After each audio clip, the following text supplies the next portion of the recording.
ಆತ್ಮೀಯ ತರಬೇತಿದಾರರೇ, ಈ ದಿನದ ಆನ್ಲೈನ್ ತರಗತಿಗೆ ನಿಮಗೆಲ್ಲರಿಗೂ ಸ್ವಾಗತವನ್ನು ಕೋರ್ತೇನೆ. ಹಿಂದಿನ ತರಗತಿಯಲ್ಲಿ ಲಾಸ್ಟ್ ಕ್ಲಾಸಲ್ಲಿ ನಾವು ಒಂದು ಸ್ಕ್ರೂ ಪಿಚ್ ಗೇಜು ಮತ್ತು ರೇಡಿಯಸ್ ಗೇಜ್ ಬಗ್ಗೆ ತಿಳ್ಕೊಂಡಿದ್ವಿ.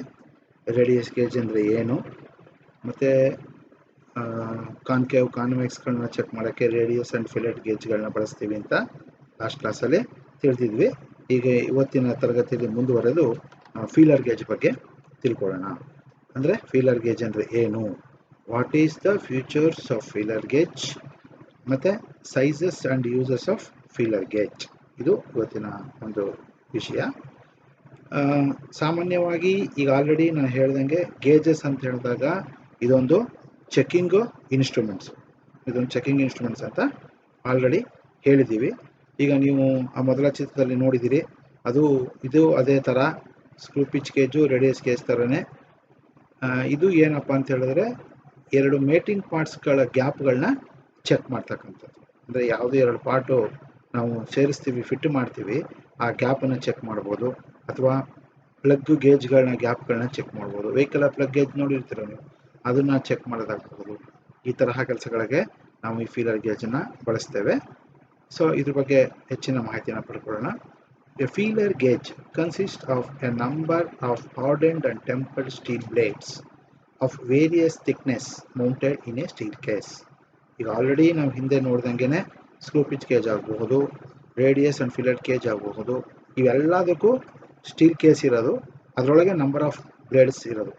ಇದು ಅಷ್ಟೇ, ಈ ಬ್ಲೇಡ್ ಇಲ್ಲೂ ಅಷ್ಟೇ ನಂಬರ್ ಆಫ್ ಬ್ಲೇಡ್ಸ್ಗಳಿರ್ತವೆ, ಎಲ್ಲ ಹಾರ್ಡೆಂಡ್ ಆ್ಯಂಡ್ ಟೆಂಪರ್ ಮಾಡಿರ್ತಾರೆ, ಮತ್ತು ಅಷ್ಟನ್ನು ಒಂದು ಮೌಂಟೆಡ್ ಇನ್ ಎ ಸ್ಟೀಲ್ ಕೇಸಲ್ಲಿ ಅಷ್ಟನ್ನು ನಾವು ಸೇರಿಸಿರ್ತೀವಿ. The thickness of individual leaves is marked on it. ಹಿಂದಿನ ಥರದಲ್ಲೇ ನೋಡಿ, ಇಲ್ಲೂ ಈ ಫಿಗರ್ಲು ಕಾಣ್ಬೋದು ನಿಮಗೆ, ಅಲ್ಲೊಂದು ಲೀಫಲ್ಲಿ 0.05 ಅಂತ ಕಾಣ್ತಾ ಇದೆ. ಅಂದರೆ ಪ್ರತಿ ಲೀಫ್ ಮೇಲೂ ಅದು ಏನು ಮೆಷರ್ಮೆಂಟ್ ಚೆಕ್ ಮಾಡೋಕ್ಕೆ ಸಾಧ್ಯತೆ ಇರುತ್ತದೆ ಅಂತಕ್ಕಂಥದ್ದನ್ನು ಪ್ರತಿಯೊಂದನ್ನು ಅದು ತೋರಿಸ್ಕೊಂಡು ಹೋಗುತ್ತೆ. ಇಲ್ಲಿ ನೋಡಿ, ಇಲ್ಲಿ ಗ್ಯಾಪನ್ನು ಚೆಕ್ ಮಾಡ್ತಾ ಇರೋದು. ಆ್ಯಕ್ಚುಲಿ ನಾವು ಇದೇ ಥರ ನಾವು ಫಿಟ್ಟಿಂಗ್ ಮಾಡಬೇಕಾದ್ರೂ ಅಷ್ಟೇ, ಮೇಟಿಂಗ್ ಪಾರ್ಟ್ಸ್ ಇದ್ದರೆ ಅದರ ಮಧ್ಯದಲ್ಲಿ ಗ್ಯಾಪ್ ಇರ್ತಕ್ಕಂಥದ್ದು ಎಷ್ಟಿದೆ ಅಂತಕ್ಕಂಥದ್ದನ್ನು ಚೆಕ್ ಮಾಡೋಕ್ಕೆ ಬಳಸ್ತೇವೆ. ಸೊ ಮುಂದುವರೆದು ಇಲ್ಲಿ ನಾವು bureau of Indian standard set ಬಗ್ಗೆ ತಿಳ್ಕೊಳ್ಳೋಣ. ಅಂದರೆ BIS ಸೆಟ್ ಬಗ್ಗೆ ತಿಳ್ಕೊಳ್ಳೋಣ. The Indian standard establishes 4 sets of feeler gauge. ಅಂದರೆ ಒಂದು 4 ಸೆಟ್ಗಳಲ್ಲಿ 1, 2, 3, 4 ಅಂತ 4 ಡಿಫರೆಂಟ್ ನಂಬರ್ಸ್ಗಳಲ್ಲಿ ಬರ್ತಕ್ಕಂತಹ ಸೆಟ್ಗಳನ್ನು ಇವರು ರೆಡಿ ಮಾಡಿದ್ದಾರೆ. Numbers 1, 2, 3 and 4 which differ by the number of blades in each and by the range of thickness. ಅಂದರೆ ಪ್ರತಿಯೊಂದು ಒಂದೊಂದು ರೇಂಜ್ನಲ್ಲಿ ಇರ್ತಕ್ಕಂಥದ್ದು. ಅಂದರೆ ಒಂದು ಎಕ್ಸಾಂಪಲ್ ಕೊಟ್ಟಿದ್ದಾರೆ ಇಲ್ಲಿ ಏನಂದರೆ ಮಿನಿಮಮ್ ಈಸ್ 0.03 mm ಇಂದ 1 mm ತನಕ, ಇನ್ ಸ್ಟೆಪ್ಸ್ ಆಫ್ 0.01 mm. ಅಂದರೆ ಇಲ್ಲಿ ಕರೆಕ್ಟಾಗಿ ನಾವು 0.03 ಇಂದ 1 mm ತನಕ, ಮತ್ತು ಇದರಲ್ಲಿ 13 ಬ್ಲೇಡ್ಗಳು ಒಂದು ಸೆಟ್ಟಲ್ಲಿ ಹೊಂದಿರತಕ್ಕಂಥದ್ದು. The length of blade is usually 100 mm. ಇದ್ರ ಉದ್ದ, ಈ ಬ್ಲೇಡಿನ ಉದ್ದ 100 mm ಒಳಪಟ್ಟಿರ್ತದೆ. 100 mm ಉದ್ದದಲ್ಲಿ ತಯಾರಿಸಿರ್ತಾರೆ. ಇದನ್ನು ಈ ಥರ 4 ಸೆಟ್ 1, 2, 3, 4 ಸೆಟ್ಟಸ್ನ ನಾವು ಬೇರೆ ಬೇರೆ, ಅಂದರೆ ಡಿಫರ್ ಬೈ ದ ನಂಬರ್, ಅಂದರೆ ಬೇರೆ ಬೇರೆ ನಂಬರ್ಗಳಲ್ಲಿ ನಾವು ಬೇರೆ ಬೇರೆ ರೇಂಜ್ಗಳಲ್ಲಿ ನಾವು ಈ ಬ್ಲೇಡ್ಗಳನ್ನ ನೋಡ್ತೇವೆ. ನೋಡಿ, ಇಲ್ಲಿ ಹೇಳ್ತಾನೆ A set of consist 13 blades of different thickness. ಅಂದರೆ 13 ಬ್ಲೇಡ್ಗಳನ್ನ ಹೊಂದಿರುತ್ತೆ, ಡಿಫ್ರೆಂಟ್ ಥಿಕ್ನೆಸ್ಗಳನ್ನ ಹೊಂದಿರುತ್ತೆ. ಒಂದು ಸೆಟ್ ಅಂತ ಹೇಳಿದಾಗ 13 ಬ್ಲೇಡ್ಗಳನ್ನ ಅದು ಹೊಂದಿರುತ್ತೆ. The sizes of the feeler gauge in a set are carefully chosen in order that a maximum number of dimension can be formed by building up from a minimum number of leaves.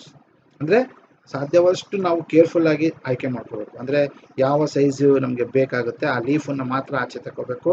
ಅದು order that maximum number, ಅಂದರೆ ಜಾಸ್ತಿ number ಇರುತ್ತಿಲ್ಲ, ಜೋ dimension can be formed. ಅಂದರೆ ಯಾವ size ಬೇಕೋ ಆ ಸೈಜನ್ನು ತೊಗೋಬೇಕು.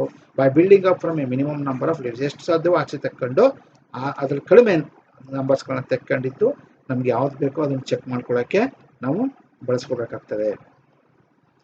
Accuracy is using these gauges required a good sense of feel. ನೋಡಿ, ಇದು ಹೇಗಪ್ಪ ನಮಗೆ ಅಂದರೆ, ನೋಡಿ ಎಷ್ಟರಲ್ಲೇ ಬರುತ್ತೆ, ಫೀಲ್ ಅಂತ ಬರುತ್ತೆ. ಅಂದರೆ ಇಲ್ಲಿ ನಮ್ಮ ಸೆನ್ಸ್ಗೆ ಫೀಲ್ ಆಗಬೇಕು. ಫಾರ್ ಎಕ್ಸಾಂಪಲ್, ಈಗ ಗ್ಯಾಪ್ ಚೆಕ್ ಮಾಡ್ತಾ ಇದ್ದೀವಿ ಅಂದರೆ ಆ ಎರಡು ಮೇಟಿಂಗ್ ಪಾಯಿಂಟ್ಗೂ ಇದು ಕಾಂಟ್ಯಾಕ್ಟ್ ಆಗಿದೆ ಅಂತ ಫೀಲ್ ಆಗ್ಬೇಕು ನಮಗೆ. ಅದಕ್ಕೆ ಅವನು ಹೇಳ್ತಾನೆ ನೋಡಿ, gauge required a good sense of feel.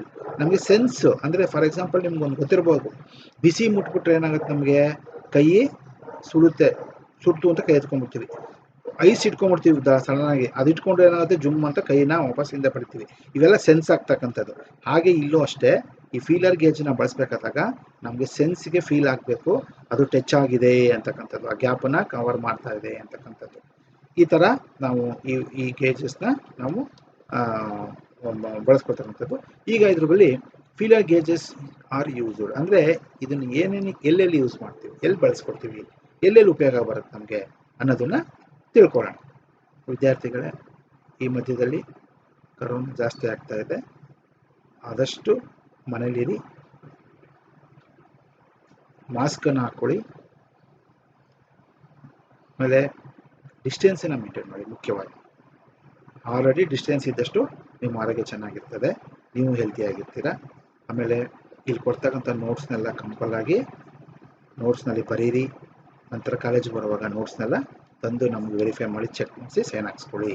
So ಈಗ ಇದು ಯೂಸಸ್ ಬಗ್ಗೆ ಮುಂದುವರಿತೀನಿ.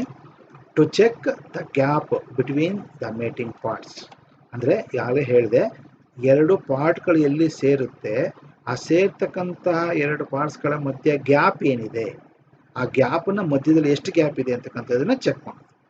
ಈಗ ನೀವೇ ಎರಡು ಜಾಬನ್ನು, ಮೇಲು ಫೀಮೇಲ್ ಜಾಬನ್ನ ಫಿಟ್ ಮಾಡ್ತೀರ, ಫಿಟ್ ಮಾಡೋ ಸಂದರ್ಭದಲ್ಲಿ ಗ್ಯಾಪ್ ಎಷ್ಟಿರ್ತದೆ ಅಂತಕ್ಕಂಥದ್ದನ್ನ ಚೆಕ್ ಮಾಡ್ತಕ್ಕಂಥದ್ದು ಒಂದು. ಇನ್ನೊಂದು ಆಲ್ರೆಡಿ ಹೇಳಿದ್ದೆ ನಾನು, to check and set the spark plug gauge ಅಂದರೆ ಸ್ಪಾರ್ಕ್ ಪ್ಲಗ್ ಗೇಜ್ ಇದೆಯಲ್ಲ ಅದನ್ನು ಸೆಟ್ ಮಾಡಬಹುದು, ಚೆಕ್ ಮಾಡ್ಬೋದು. ಅದರಲ್ಲೂ ಮಿನಿಮಮ್ ಗ್ಯಾಪ್ ಇರಬೇಕು, ಗೊತ್ತಿದೆ ನಿಮಗೆ, ಆ ಪ್ಲಗ್ ಗೇಜಲ್ಲೂ ಮಿನಿಮಮ್ ಗ್ಯಾಪ್ ಇರ್ತದೆ. ಸೊ ಸ್ಪಾರ್ಕ್ ಪ್ಲಗ್ ಅಲ್ಲೂ ಅಷ್ಟೇ ನಾವು ಅದನ್ನು ಸೆಟ್ ಮಾಡ್ತಕ್ಕಂಥದ್ದು ಮತ್ತು ಚೆಕ್ ಮಾಡ್ತಕ್ಕಂಥದ್ದನ್ನು ನಾವು ಮಾಡಬಹುದು.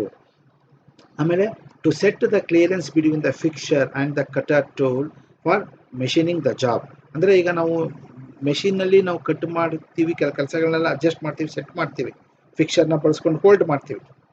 ಅಂಥ ಕಡೆಗಳಲ್ಲೂ ಅಷ್ಟೇ ಕ್ಲಿಯರೆನ್ಸ್ ಎಷ್ಟಿರಬೇಕು, ಕಟಿಂಗ್ ಟೂಲ್ಗೂ ಮೆಷಿನ್ ಜಾಬ್ಗೂ ಎಷ್ಟು ಕ್ಲಿಯರೆನ್ಸ್ ಇರಬೇಕು, ಈ ತರಹ ಸಂದರ್ಭಪಟ್ಟಂಗೆ ನಾವು ಅಲ್ಲೂ ಸಹ ಗ್ಯಾಪನ್ನು ಚೆಕ್ ಮಾಡೋಕ್ಕೆ ಬಳಸ್ತಕ್ಕಂಥದ್ದು.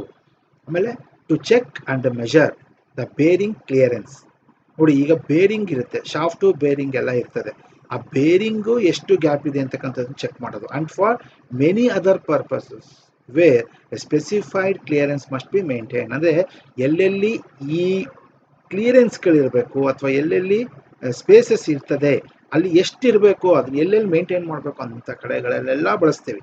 ಈಗ ನಾವಿಲ್ಲಿ ಹೇಳ್ದಂಗೆ ಗ್ಯಾಪ್ ಒಂದು ಚೆಕ್ ಮಾಡೋದು ಮೇಟಿಂಗ್ ಪಾರ್ಟ್ಸ್ದು, ಸ್ಪಾರ್ಕ್ ಪ್ಲಗ್ ಅಷ್ಟೇ ಅಲ್ಲ, ಅಥವಾ ಮೆಷಿನ್ ಕಟ್ಟರ್ ಟೂಲ್ ಬಗ್ಗೆ ಗ್ಯಾಪ್ ಚೆಕ್ ಮಾಡೋದು ಅಂತಲ್ಲ, ಬೇರಿಂಗ್ ಇನ್ನೂ ಬೇಕಾಷ್ಟು ಕಡೆಗಳಿವೆ. ಅದಕ್ಕೆ ಒಟ್ಟಾರೆ ಅವನು ಹೇಳ್ತಾನೆ, ಮೆನಿ ಅದರ್ ಪರ್ಪಸಸ್ ಅಂದರೆ ಬೇರೆ ಬೇರೆ ಎಲ್ಲೆಲ್ಲಿ ವೇರಿ ಸ್ಪೆಸಿಫೈಡ್ ಕ್ಲಿಯರೆನ್ಸ್ ಅಂದರೆ ಕರೆಕ್ಟ್ ಎಲ್ಲೆಲ್ಲಿ ಸ್ಪೆಸಿಫೈಡ್ ಇರಬೇಕು ಕ್ಲಿಯರೆನ್ಸ್ ಅನ್ನೋದನ್ನು ಮೇಂಟೈನ್ ಮಾಡ್ಕೊಂಡು ಚೆಕ್ ಮಾಡೋಕ್ಕೆ ನಾವು ಈ ಫೀಲರ್ ಗೇಜನ್ನು ಬಳಸ್ತೇವೆ. ಇದಿಷ್ಟು ನಾವು ಈ ಒಂದು ಫೀಲರ್ ಗೇಜ್ ಬಗ್ಗೆ ಮಾಹಿತಿನ ಪಡ್ಕೊಂಡಂಗೆ. ವಿದ್ಯಾರ್ಥಿಗಳೇ, ಏನಾರೋ ನಿಮಗೆ ಕ್ವಶನ್ಸು ಅನುಮಾನಗಳಿದ್ದರೆ ಖಂಡಿತ for any questions or clarification please feel free to contact me. ನನ್ನ ಫೋನ್ ನಂಬರ್ ಇಲ್ಲಿ ಮೆನ್ಷನ್ ಆಗಿದೆ, ನನ್ನದು ಮೇಲು ಇಲ್ಲೇ ಸಹ ಇದೆ. ಯಾವುದ್ರಲ್ಲಿ ಬೇಕಾದ್ರೂ ನೀವು ನನ್ನನ್ನು ಕಾಂಟ್ಯಾಕ್ಟ್ ಮಾಡಿ ಕ್ವಶನ್ಸ್ನ ಕೇಳ್ಬೋದು. ಎಲ್ಲ ಸುರಕ್ಷಿತವಾಗಿರಿ, ಸೇಫ್ ಆಗಿರಿ ಅಂತ ಹೇಳ್ತೀನಿ. ಸೊ ಇವತ್ತಿನ ತರಗತಿಯನ್ನು ಮುಗಿಸ್ತಾ ಇದ್ದೇನೆ, ಮತ್ತೆ ಮುಂದಿನ ತರಗತಿಯಲ್ಲಿ ಭೇಟಿಯಾಗೋಣ. Thank you.